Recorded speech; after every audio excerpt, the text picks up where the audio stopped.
when I get up in the morning, the first thing I do when I turn my phone on is I go to the Fetch app, look at what's new, and I'm like, okay, what offer can I do today? Today I did the spaghetti sauce. I'm like, oh, that's an easy way to make 3,000 points. And then I go look at what my teammates are at to make sure and see if anybody's gotten ahead of me. I'll even message one, hey, how did you get that 750 points there? And she'll tell me the item. I'm like, okay.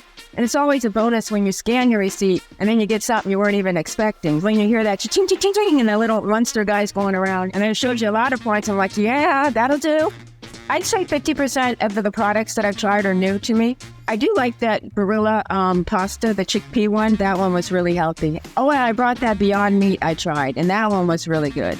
If I know we're going out to eat, I'll always go look at the app to say, oh, do they have a gift card I can turn my points in and we'll be eating free tonight. So make sure you know the app, search it, go through and click things. I go seek out the product and then get even more points.